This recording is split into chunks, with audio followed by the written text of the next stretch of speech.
Now joining us is Michael Schmidt, and he is an Ontario dairy farmer who manages to get himself into a lot of, well, what we would call good trouble. I know some people would say, oh, that's so scary and all the rest of it, but it seems every time that Michael Schmidt gets in trouble, good things happen. So this is a good thing for Canada. Now, your great crimes against the Canadian establishment is that you dare to provide raw milk to people. Well, that's one of the... Yeah.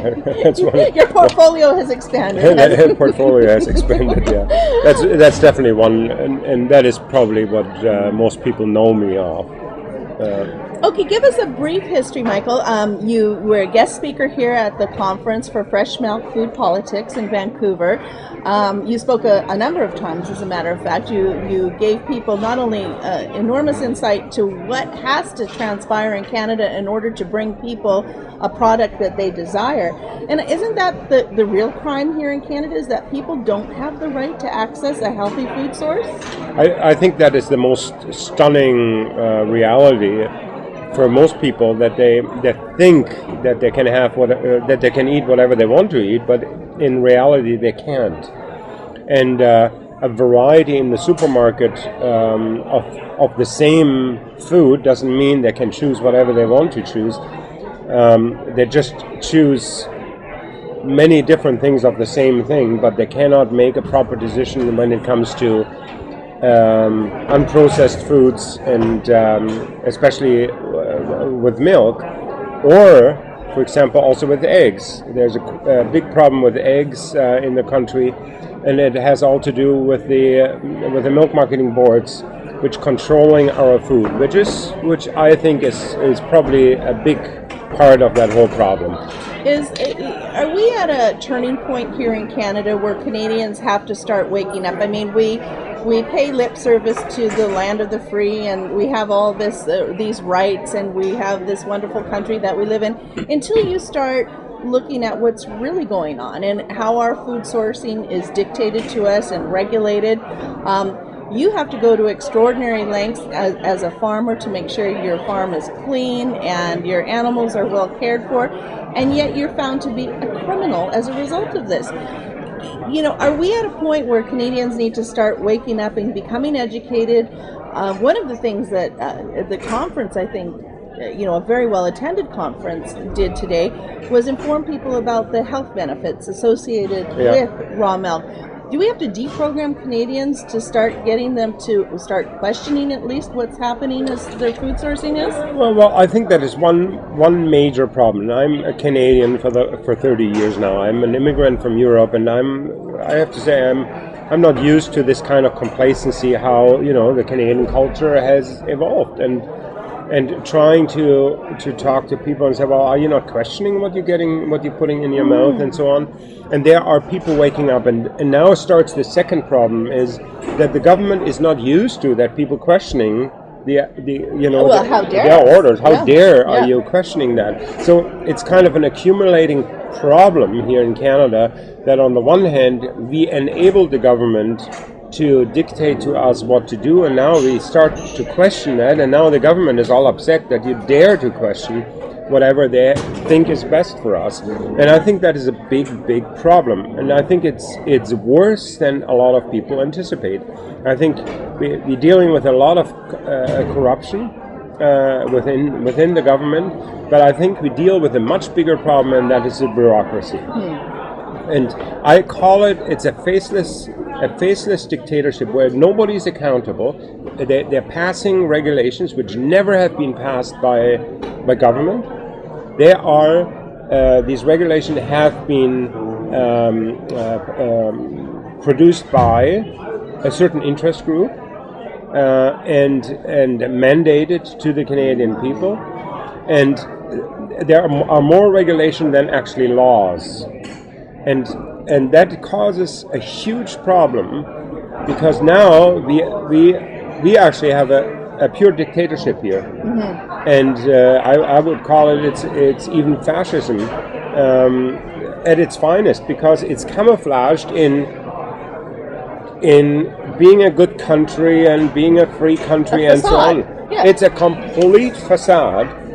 And people, I think, slowly starting to wake up that all this illusion of freedom is hogwash, pure hogwash. No offense to the pigs. You have an important constitutional challenge that you are pursuing in the Ontario courts. Tell us a little bit about that. It's a very basic challenge.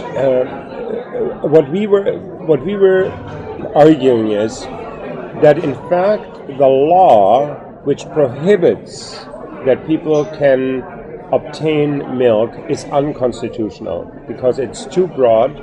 It infringes on the right of the people, and we're trying to basically overturn that, or at least the interpretation of the law. Because there is always the question: do you interpret law liberal or do you interpret it narrow? Mm-hmm. You know, and in our case, there's a matter where you actually have to interpret it liberal, because if you interpret it narrow, then everybody's breaking the law. Any farmer who's drinking even his own milk, is committing an offense. And we basically trying to open that door and say, well, don't be so uptight about it. First of all, we understand why you passed that law. It's for public health, but a cow share operation is not in the public realm. That's a very personal decision from people. It doesn't consist of a sale. It is clearly a personal commitment to a cow or to a farmer to obtain their own product, and we should have the right. We should have a right to do that. Okay, now let's talk a little bit about the structure of your production model, because it involves people owning an animal that resides basically on your farm. So they have a stake in this. This is their cow. This is their milk. This is their product. You provide the work and expertise in taking care of the animal. They have to come out. They have to make sure that their animal is being properly cared for. There's accountability, those kinds of things. Matter of fact, you've even established a certification process for this.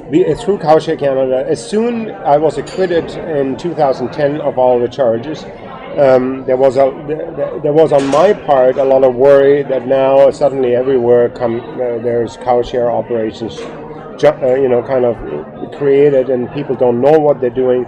So what I thought is better as due diligence to create a certification or an accreditation program for people who don't know how to do it, so that we don't have to deal with problems related to no skills. Right. So we developed a program that we train farmers, and then we accredit the operation, and then they get a stamp, an approval stamp, that they actually producing milk under the guidelines of Cowshare Canada, which then gives us a stronger weight also in the debate with government, because they always say, well, there's no oversight and there's no control and people can get sick, and we say no.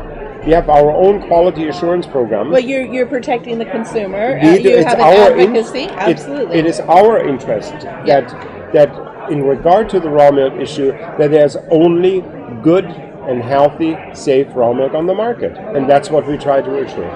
Michael Schmidt, people can donate, because this is costing you not only energy and time, but it's costing you a lot of money. And I know that Canadians, I think, are waking up to the issues around food politics and our right to have an access to healthy products. How can people support you in this legal action? I'm lucky because the Canadian Constitution Foundation has got involved in our case and thought this is a real question of liberty. And so they threw their weight behind us in providing basically now the legal defense. And so it's really, it would be great if people would put their weight behind it and donate to the Canadian Constitution Foundation. And that's a charitable organization, so they'll get a receipt. Exactly. Everything above $25, they get a taxable receipt. And that would basically support the work of fighting for all. It's not about milk. No. It's a question about liberty. Do people have the right to make a decision as it pertains to their own body? Yep. Bottom line. How can people get in touch with you? You got a website? Well, there is an interesting website, which is not my website, but it's called The Bovine. The Bovine. As in the cow? As in the cow. You heard it through The Bovine. instead of the grapevine. And so that is a wonderful website, and there's a lot of contact addresses in there, so you can get basically most of that from there. Great stuff, Michael. Thank you for joining us, You're and welcome. thank you for coming all the way out to British Columbia. Yeah, it was hard. I I needed permission by the Ontario government to travel. if all Canadian criminals looked like you and acted like you, we would be a really good place. I think so too. Okay, thank you. Mike. The Fresh Milk Food Politics Conference was an enormous success. Not only did it bring people from all over the country together, but it opened the door of dialogue for all stakeholders. The Fresh Milk Food Politics Conference facilitated a stellar panel of speakers that were effective in the crucial role of providing information and education to attendees. Most importantly, the Fresh Milk Food Politics Conference equipped concerned and informed citizens with the essential tools necessary to engage in the debate and bring about the needed changes that are vital to the health of all Canadians. None of this would have been possible without the generous support of our sponsors. Therefore, it is with sincere appreciation and gratitude that we acknowledge those who made this important event possible.